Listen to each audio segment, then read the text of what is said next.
métier consiste à définir les exigences d'acceptation des colis sur le centre du CSA.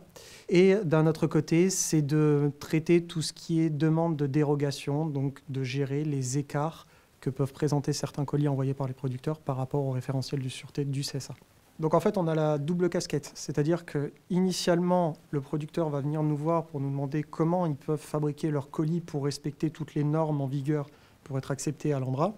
Et de l'autre côté, nous, on va venir vérifier que tout ce qui a été défini en amont et tout ce qu'on reçoit à l'ANDRA correspond bien à ce qui a été instruit initialement.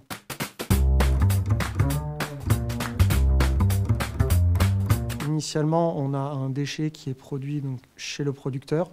Ce déchet-là va présenter un certain nombre d'éléments radioactifs qu'il va falloir conditionner donc, dans ce qu'on appelle, nous, un colis de déchets. Et ce colis-là, pour pouvoir certifier qu'aucune contamination et aucun rayonnement extérieur n'est dangereux pour la sûreté environnementale et la sûreté du public, on doit définir des paramètres, des éléments qui vont justifier de cette sûreté colis, en fait.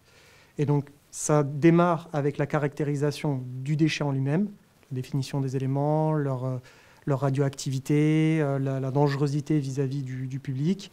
Et ça va jusqu'à après la mise en place des éléments barrières qui sont là pour éviter que ce déchet se retrouve dangereux pour l'environnement.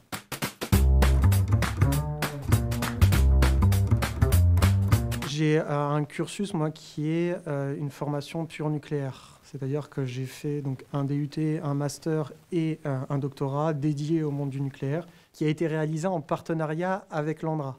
Donc de fil en aiguille, par la suite, j'ai postulé à l'ANDRA et je me retrouve maintenant à travailler de l'autre côté de la barrière. C'est-à-dire qu'avant, je produisais les déchets nucléaires et maintenant, je viens les réceptionner sur le CSA.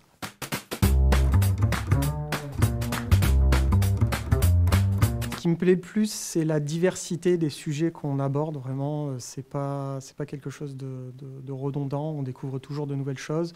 On est en lien avec beaucoup de personnes, donc on est tout le temps en train de discuter, de pousser toujours un petit peu plus loin les analyses qu'on fait. Donc il y a forcément un esprit critique que j'aime beaucoup derrière et toute cette discussion qu'on peut avoir avec différents services et on découvre toujours de nouvelles choses au cours du temps. Donc c'est vraiment ce qui m'intéresse le plus dans ce métier-là.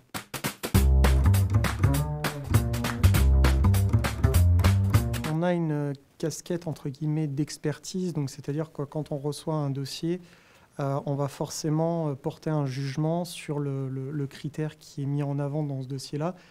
Et pour ça, on a forcément des liens avec d'autres services, comme par exemple la recherche et développement, pour avoir des données complémentaires pour pouvoir après, derrière, traiter notre dossier. Donc on est forcément en lien avec des services tels que la recherche et développement, tels que l'exploitation, pour savoir si tel ou tel colis peut être quand même manutentionné sur notre centre. On a vraiment un contact large sur les différents services qui peuvent être présents sur le CSA.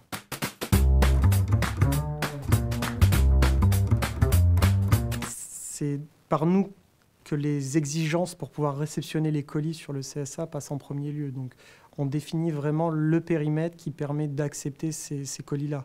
C'est-à-dire que sans ces règles-là, on n'a pas d'acceptation de colis. On va mettre en place les exigences. Elles sont discutées avec les différents services en question du CSA. Elles sont validées après par les supérieurs hiérarchiques. Mais on est la première porte, je dirais, pour pouvoir définir le référentiel acceptation colis sur le centre du CSA.